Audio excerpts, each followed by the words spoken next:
This is my true story. I loved my wife more than anything in this world.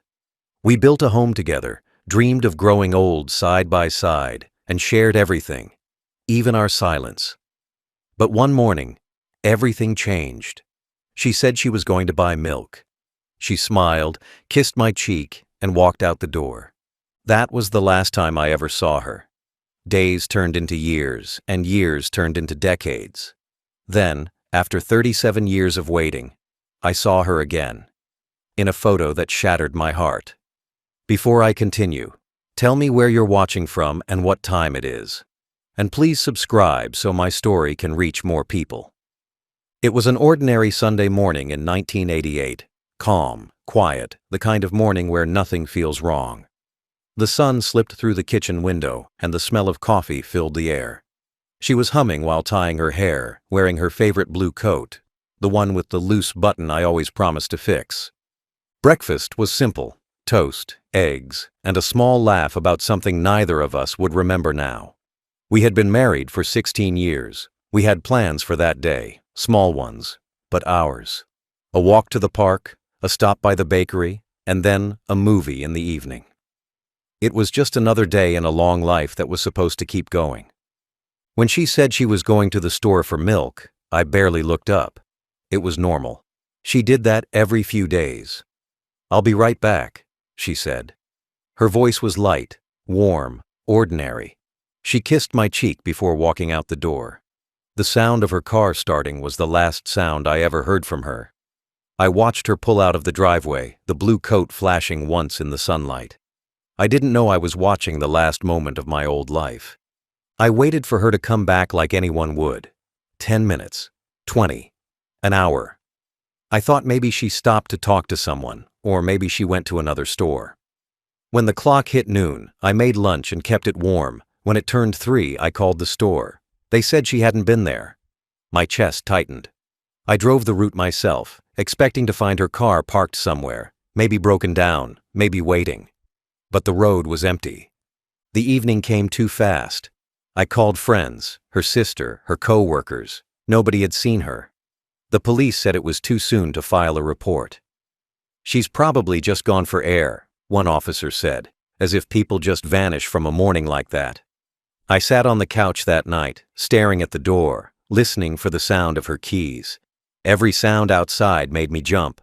A passing car, a cat on the porch, the wind brushing against the windows. But the door stayed closed. The next morning, her toothbrush was still on the sink. Her shoes by the door. Her coat gone. Just the coat. That single missing thing felt like a hole in the world. I didn't sleep for 3 nights. Every hour that passed turned confusion into fear. Every sunrise felt like a reminder that she wasn't home. The news didn't help. No accidents, no reports, no trace. I drove to the next town, to gas stations, bus stops, anywhere a person might be. I showed her photo to strangers, clerks, travelers, police. Some nodded politely, most didn't care. A few said they might have seen someone like her. But nothing ever led anywhere. I came home one evening and found the untouched milk bottle still in the fridge. The irony of it hit me harder than anything else. That was the thing she left for, and it was still here, waiting like I was. I placed it on the counter and stared at it until the room blurred. That bottle became the symbol of everything I lost, a reminder of how something so small could lead to a silence so large. The days that followed were a blur of search and disbelief. I called every hospital within 2 states. I checked every morgue. I gave statements, filed reports, begged detectives. They said they'd do what they could. They never did. I told myself it was a mistake, that maybe she'd walk through the door any minute, say it was all a misunderstanding. But deep down, something colder was forming inside me.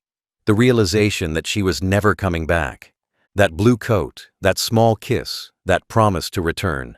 It all became the last frame of a life that stopped moving. By the second day, the silence in the house had become unbearable. Every corner felt louder than sound itself. Her scent still lingered on the pillow. Her hairbrush sat on the dresser with a few strands of hair still caught between the teeth. The cup she drank from that morning was still in the sink, half rinsed, a faint ring of coffee dried along the rim. I told myself she'd walk through the door at any moment, maybe embarrassed, maybe apologetic, maybe tired. But as the hours dragged on, hope began to feel like denial. That afternoon I went to the police station again. The officer behind the desk recognized me. He sighed, filled out the paperwork, and said they'd keep an eye out. I gave them everything: her photo, her car's license plate, her height, weight, the color of her coat, even the sound of her voice when she laughed. I described her as if memory could somehow summon her back. But they didn't look hopeful. They saw people disappear every week: runaways, broken marriages, quiet exits that left no trace. To them, she was another line on a form. To me, she was the world. That evening, I drove every street I could think of. I stopped at gas stations, grocery stores, motels, and diners. I showed her photo to anyone who would look. "Have you seen her?" became the only words I knew how to say. Some people shook their heads. Others stared for too long, trying to remember if maybe, just maybe, they'd passed her somewhere. But no one had. Days turned to weeks. The search became routine. Drive, ask, hope, cry, repeat. The car became my second home. I stopped eating properly. I stopped shaving. I lived off gas station coffee and old sandwiches. Every night, I came back to an empty house that still smelled like her shampoo. Every morning, I woke up to the same silence that screamed her absence. The police called once. They'd found an abandoned car 2 towns away. Same make, same color. My heart stopped.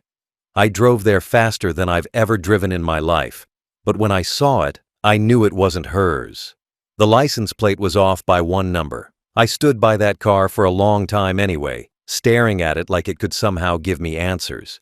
People started talking, neighbors whispered. Some said she might have run away with someone. Others said maybe she'd fallen into trouble. A few even looked at me differently, suspiciously.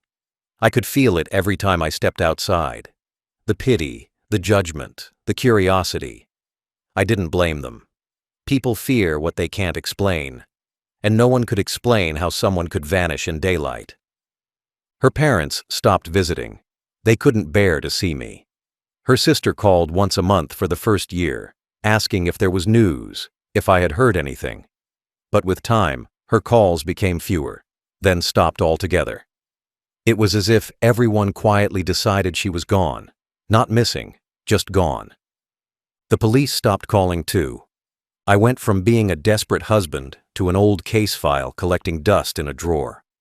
They said they'd let me know if anything new came up. Nothing ever did. There was one night, I'll never forget it, when I sat in her car, parked in the driveway, gripping the steering wheel so hard my hands bled.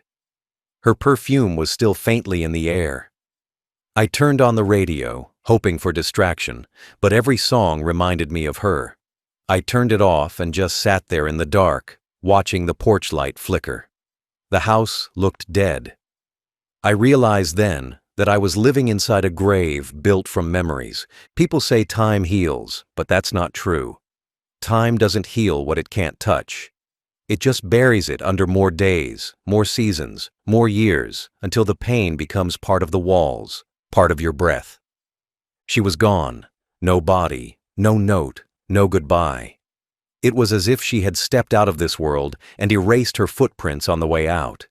The first year was chaos. The second was desperation, and the third became routine. I woke every day with the same mission: find her. I didn't care how long it took or where it led. I made copies of her photo until the printer ink ran out. I kept them in the car, in my jacket pocket, in my wallet. Every gas station, every post office, every church bulletin board within 2 states had her face on it. I learned how to speak to strangers without trembling. I learned how to hear no without breaking. The police stopped calling, but I didn't stop moving. I couldn't. I visited towns that had names I'd never heard before. I went to fairs, bus stops, motels, and roadside diners. I memorized faces, voices, gestures. Every woman with dark hair made me stop and stare for a second too long. Sometimes I thought I saw her, crossing a street, getting into a car, walking into a store. My heart would race, my body would move before my mind could stop it. But when I got close, it was never her. Just someone else. Always someone else. The nights were worse. The house became a shell. I stopped turning off the lights because the dark made her absence too real. I left her things exactly where they were. Her coat by the door, her slippers under the bed, her favorite mug on the kitchen shelf. I thought maybe, if she ever came back, she'd see everything as she left it. But as months turned to years, those things started to feel less like love and more like evidence of a ghost. People around me moved on with their lives. They stopped asking questions. Friends avoided my calls, tired of my hope. The neighborhood changed. New families moved in, children grew up, shops closed, streets were renamed. Time moved forward, dragging me along like a shadow tied to the past. I went to support groups for families of missing people. I sat in circles of strangers and listened to stories that sounded just like mine, people who had vanished without reason. Some were found dead, others were never found at all. I realized that grief without a body is a special kind of torment. You can't bury it. You can't finish it. It just sits with you, quietly eating through the years. There were days I thought I was getting better. I'd go to work, eat dinner, maybe smile at something small, a bird on the fence, a child's laughter outside. But then I'd come home and see her shoes still waiting by the door. I could never bring myself to throw them away. I kept telling myself I'd know what happened one day. That truth would come knocking like an old friend. But truth has a cruel habit of showing up only when it's too late to fix anything. Every few months I'd visit the police station again. I became a familiar face. They didn't even need to ask my name. They'd just shake their heads. No updates, no leads. I started to notice the looks they gave me, a mix of pity and disbelief, like they wondered why I still cared. Some even suggested I let it go. "It's been years," they'd say. But how do you let go of a promise you never got to break? When my son grew older, he stopped asking about her. The hope in his eyes faded before mine did. He said once that it hurt too much to think about her, that she was probably gone. I didn't argue. I just nodded. But after he left for college, the house became quieter than ever. I was alone, truly, painfully alone. I started writing letters to her. I never mailed them. I just kept them in a box under the bed. Some were angry, some pleading, some just empty words written to fill silence. I imagined her reading them somewhere far away, maybe feeling something, maybe not. 37 years is a long time to live with questions. I thought I'd grown used to the emptiness, that I'd learned to live beside it like an old friend. But then, one afternoon, everything I thought I knew collapsed in an instant. All because of one photo. The house aged the way I did, quietly, slowly, and without purpose. The paint on the walls began to peel, the clock in the hallway stopped ticking, and the garden she once cared for turned into a patch of weeds that grew wild and unforgiving. Every corner carried her absence like a wound that never closed. I didn't change much over the years. I couldn't. Every object inside those walls felt like it belonged to her, and touching anything felt like erasing proof that she ever lived here. Her coat still hung by the door, her slippers under the bed, her favorite teacup still resting on the counter. I dusted them, not out of care, but out of habit, the same way a person keeps cleaning a grave. The mornings were always hardest. I used to wake up to the smell of her coffee. She liked it strong, with too much sugar. After she left, I still made 2 cups for a while, one for me, one for her.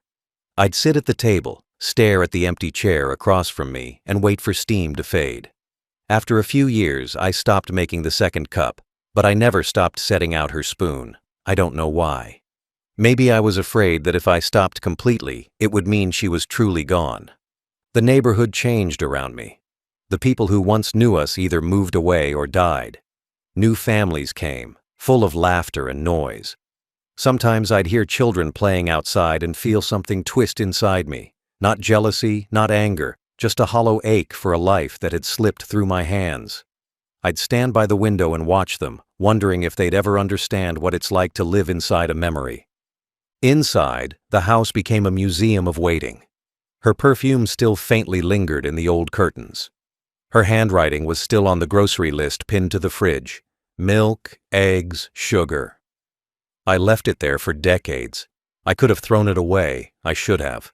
But I didn't. It was her last note, even if it wasn't meant to be one. The word milk stared at me every morning like a cruel joke written by fate itself. As the years passed, my world grew smaller. Friends stopped calling. I stopped answering. Conversations turned into small talk that I didn't have the strength to keep up. People get uncomfortable around grief that doesn't end. They call it obsession when they don't understand it. But when you lose someone without a reason, without a body, without a goodbye, you don't get closure. You just get time. And time doesn't heal. It only dulls you. I tried to live a normal life. I really did. I worked until retirement. I went to the same diner every morning, sat at the same booth, ordered the same breakfast. The waitress there, an older woman with kind eyes, used to ask me if I lived alone. I'd nod. She'd smile sadly and refill my coffee without asking. She probably knew the story. Everyone in town did. I was the man whose wife never came back. People whispered it like a local legend, but legends end. Mine didn't.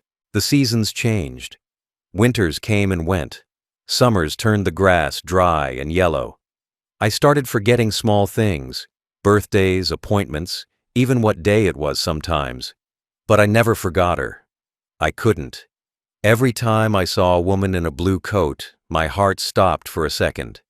Every car that slowed down near the house made me look up. Every knock at the door sent a pulse of hope through my chest, and every silence that followed left me emptier than before. Eventually, even my son stopped visiting. He said the house made him sad. He was right. It was filled with ghosts that refused to leave. He built a family of his own, far away, and I didn't stop him. I wanted him to live freely, not trapped in the same endless waiting that had become my life. Years bled into decades. I became an old man in the same chair, staring at the same window, breathing the same air of a house that no longer belonged to the living.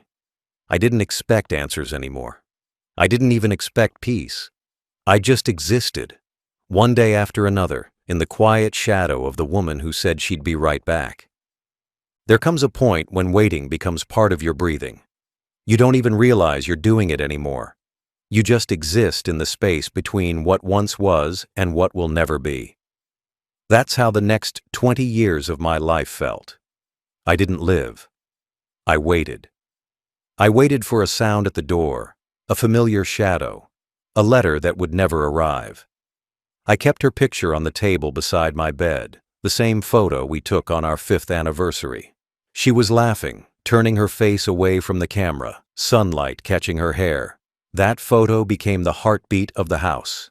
I couldn't sleep without seeing it. The early years of waiting were full of desperate hope. I imagined her lost, hurt, needing me. I imagined every possible reason except the truth, that she had chosen to leave. But as the decades passed, the hope changed shape. It softened, grew quieter, like an old song playing too far away to hear the words. Some nights, I'd talk to her picture, not out of madness, but out of habit. I told her about the weather, about the neighbors, about how the world had changed. She never answered, but silence became enough. I kept buying milk every week, always the same brand, the same bottle. It started as a ritual, then turned into something like superstition. I couldn't stop, even when I stopped drinking it. I'd buy it, place it in the fridge, and let it spoil. Then I'd replace it. It wasn't about the milk. It was about pretending she might still come back for it. I didn't realize until years later that it wasn't hope keeping me alive. It was fear. Fear of what would happen if I finally admitted she was gone. Sometimes I'd see her in strangers, a glimpse of hair, a walk, a smile. I'd follow people across streets or through stores, my heart pounding, thinking maybe, just maybe, it was her. It never was. But for a few moments, before reality caught up, it felt like she was still somewhere close. Those moments hurt more than the silence. I tried dating once, many years later. A kind woman from church. She laughed at my jokes, cooked simple meals, reminded me what it felt like to talk to someone who listened. But when she asked if I'd ever been married, my chest locked up. I said yes. Once. Her face fell, and I knew she saw it in my eyes. I wasn't free. I was still living with a ghost. The next week she stopped calling. I didn't blame her. Every few years, I'd still get calls from police departments when new missing person databases came out. They'd ask if I wanted her file re-entered. I always said yes. It didn't matter that decades had passed. I needed her name to stay somewhere official, somewhere searchable, like she still existed. But nothing ever came of it. The house itself began to crumble. Roof leaks, broken steps, paint fading into gray. I let it happen. I figured it should age with me. I stopped fixing things the way I used to. It didn't feel right to patch up something when I was broken myself. The years taught me one thing: hope can be both a gift and a curse. It keeps you alive when you should have fallen, but it also keeps you chained to a moment that's long gone. Every time I thought I was ready to move on, something pulled me back. An old memory, a familiar scent, an anniversary I refused to forget. The world outside kept moving. People built new lives, families grew, time erased what it didn't care to remember. But I stayed still. An old man trapped in 1988, still waiting for a woman in a blue coat who said she'd be right back. And just when I thought the years had buried everything, when even hope itself had faded into routine, one photograph brought it all crashing back. It was an afternoon like any other. The air was heavy with summer heat, and I was sitting on the porch half asleep when my neighbor, Mrs. Patterson, called my name over the fence. She was one of the few people who still checked on me from time to time. Kind, chatty, always carrying her phone filled with photos of her grandkids. She walked over with that same cheerful tone and said she'd just come back from a family trip to Florida. "You have to see how beautiful the beaches are," she said. I nodded, pretending to care. Anything to fill the silence of another empty day. She scrolled through her photos, showing pictures of smiling families, sunsets, palm trees. I looked politely, nodding every few seconds. Then she stopped at one. "That's the couple we met at the resort," she said. "Lovely people. Been married for decades. You don't see love like that anymore." She laughed softly. I looked down at the photo, and my heart stopped. There she was, standing on a beach, sunlight on her face, wearing a white summer dress. Her hair was shorter now, gray at the edges, but it was her. The curve of her smile, the tilt of her head, unmistakable. Time had changed her, but not enough to fool me. I'd know that face anywhere. Beside her stood a man, tall, confident, with his arm around her shoulders. Behind them were two grown women and a child, a perfect family. Their family, not mine. For a moment, I couldn't breathe. The world around me went silent. The sound of cicadas faded. The wind stopped. It was as if time itself had paused, waiting for me to understand what I was seeing. My hands trembled. I asked her quietly, "May I see that again?" She smiled and handed me the phone. My eyes traced every detail. Her necklace, the small silver one with the heart-shaped pendant I gave her on our first anniversary, still hung around her neck. Her hand rested gently on the man's shoulder, a simple gesture of comfort that once belonged to me. Mrs. Patterson kept talking, not noticing the storm inside me. She said they were from Tampa, or maybe near it, and that they'd been married for 30 years. 30 years. I did the math in my head. The timeline fit too perfectly. She had left me 37 years ago. It meant she met him almost immediately. Maybe even before she left. My throat felt dry, my chest heavy. I handed the phone back before my hands gave me away. I sat in silence as she walked back home, still chatting, unaware of the bomb she had just dropped into my world.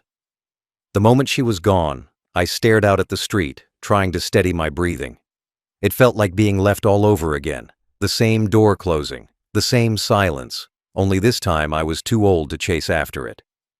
I went inside and sat at the kitchen table, staring at the same fridge door where her grocery list still hung.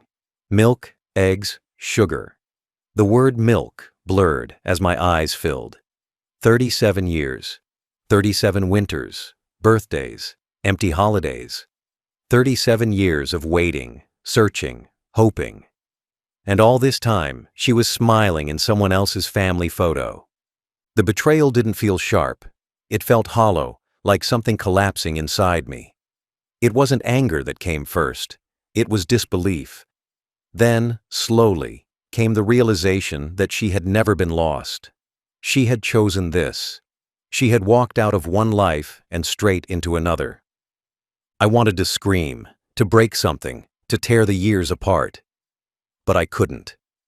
My body didn't have rage left in it. Only quiet, endless exhaustion. I sat there until night fell, the house around me sinking into darkness. The clock on the wall ticked louder with every second, as if reminding me how much of my life she had stolen. I thought I had already lost her once. I hadn't realized I was still losing her, every day, for 37 years. And now she was just a face in a stranger's photo, smiling, alive, and gone forever. That night, I couldn't sleep. The photo kept flashing in my head, her face, that necklace, her hand resting on another man's shoulder like she'd never done anything wrong. It didn't feel real. I told myself it had to be someone who only looked like her, someone who just happened to have her eyes, her smile, her way of standing. But deep down, I already knew. After 37 years of searching, I finally found her. Not buried, not broken, but alive, living the life she must have dreamed of while pretending to love me. I waited until morning to act. The sun had barely risen when I walked to Mrs. Patterson's house. My hands trembled as I knocked on her door. She answered, surprised to see me so early. I tried to keep my voice calm when I asked if I could see the photo again. She smiled, thinking I wanted another look at the happy family. She handed me her phone. I zoomed in this time. The closer I looked, the less I could deny it. The small scar under her chin, from the time she slipped on the kitchen floor. The shape of her eyes. The faint birthmark on her collarbone. It was her. My wife. The woman who promised to grow old with me. Then my heart stopped again. The necklace. The same silver heart I gave her on our first anniversary. It had aged like everything else, dull but unbroken. She still wore it. Not because of me, but because maybe it was the only part of her past she thought she could keep without guilt. The man beside her looked kind, confident. He had the posture of someone who never had to wonder if he was loved. He looked like the version of me she must have wished for. Not the man who worked double shifts, not the man who aged early, not the man she left behind. I thanked Mrs. Patterson and walked away before she could notice the tears gathering in my eyes. I walked without direction, through streets I'd walked 1,000 times before, but everything looked different now. The world felt smaller. I ended up at the park where we used to sit together, where she once told me she wanted to grow old in the same town, in the same house, with the same man. All lies, I thought. All of it. Back home, I sat by the table for hours, staring at the cracks in the wood. My heart was beating slow and heavy, like it was too tired to keep going. I tried to convince myself it was enough to know she was alive, that at least I could stop wondering. But that's not how it works. Knowing doesn't heal. It just replaces questions with pain. Eventually, I turned on my old computer. It took almost 10 minutes to start, a fitting delay for a man about to reopen an old wound. I searched her name, the same way I had done hundreds of times before. Only this time, I added something new. The city Mrs. Patterson had mentioned. Tampa. And there she was. Her new life, displayed quietly across the years like a record of everything I missed. A new name, a different surname, a different husband, 2 daughters, family photos at church events, charity dinners, vacations. I clicked through them one by one, my hand shaking as I scrolled. 30 years of life, birthdays, holidays, anniversaries, all lived while I sat in that cold house waiting for her to come home. There was no mention of me. It was as if I'd never existed. She hadn't just disappeared. She'd erased me. She'd built an entirely new story, one where I was the ghost and she was the woman who had always belonged somewhere else. For the first time in 37 years, the waiting stopped. Not because I'd found peace, but because there was nothing left to wait for. The door in my heart that had always been open finally closed, not with anger, but with silence. She had walked out one morning to buy milk, and somewhere between the store and the next town, she had decided she was done being my wife. The truth came slowly, like the sun creeping through a half-closed curtain. It didn't hit me all at once. It spread, quiet and cruel. For years I had imagined her stolen by fate, lost in some tragic accident, taken by forces beyond our control. I had pictured her lying hurt somewhere, calling my name, waiting for rescue that never came. I had blamed myself for not searching harder, for not finding her. But now, staring at her new life through that glowing screen, I saw it clearly. She hadn't been taken from me. She had walked away by choice, and she never once looked back. Her name on the website wasn't the same as before. She had taken his surname, the man from the photo. They'd been married for 30 years, almost to the day she vanished. The timeline burned into my mind like a cruel joke. She didn't need time to heal from leaving me. She didn't need to think. She had planned it. She must have been planning it long before that morning she said she was going to buy milk. Maybe she had met him already. Maybe they laughed about the life she was leaving behind. I tried not to think about it, but the mind doesn't take orders when it's drowning. I found records, public ones, property deeds, charity fundraisers, even local newspaper mentions. Her new husband was respected, wealthy, the kind of man who could give her everything I couldn't. A house by the beach, cars, vacations. I imagined her sitting on a porch, watching the ocean, smiling as if she'd never known struggle. I wondered if she ever thought of me, even once, when she watched a sunset or drank her morning coffee. Or if I was nothing more than a closed chapter in a story she rewrote to erase the pain of ordinary life. What hurt most wasn't that she was alive, it was that she was happy. Not surviving, not hiding, thriving. For 37 years, I carried her absence like a wound that refused to close. And all that time, she was living the kind of life we once dreamed of together, only with someone else. It wasn't the betrayal of love that broke me. It was the betrayal of memory. She stole the version of our past I thought was real and replaced it with a lie. Every smile, every word, every promise, all of it was part of her exit plan. I sat there until dawn, my back aching, my eyes burning. The computer screen dimmed to save power, but the image of her new family burned behind my eyelids. The daughters in the photo looked around the age our children would have been, if we'd had any after she left. I wondered if they knew about me. Probably not. To them, she was just Mom, kind, loving, perfect. A woman who'd built a good life. They didn't know she'd built it on the ruins of another man's heart. In the days that followed, I stopped talking to anyone. I didn't answer calls, I didn't open the curtains. I just sat with the truth. It was heavy, but clean, like a wound that had finally stopped bleeding. I'd rather live with pain I understood than hope I didn't. The search was over. The waiting was done. There was no mystery anymore, just the raw, final truth. She had chosen someone else, and in doing so, she had killed the man who waited for her. I thought about confronting her, but what was there to say? Words can't fix 37 years. They can't undo decades of silence. Besides, I realized something. She didn't owe me answers anymore, and I didn't owe her forgiveness. What was left between us wasn't love or hate. It was nothing.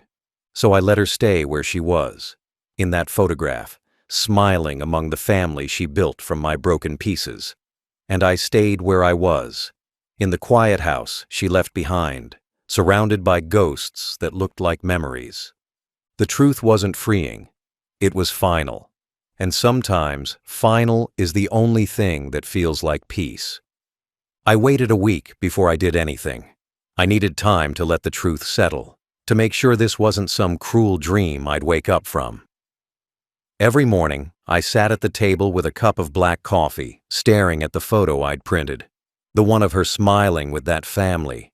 The paper started to curl from my fingertips, gripping it too long.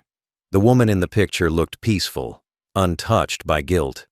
I wondered if she ever thought of me in the quiet hours, or if the years had erased my name from her mind completely. At first I thought about calling her. I even found a phone number listed under her husband's name.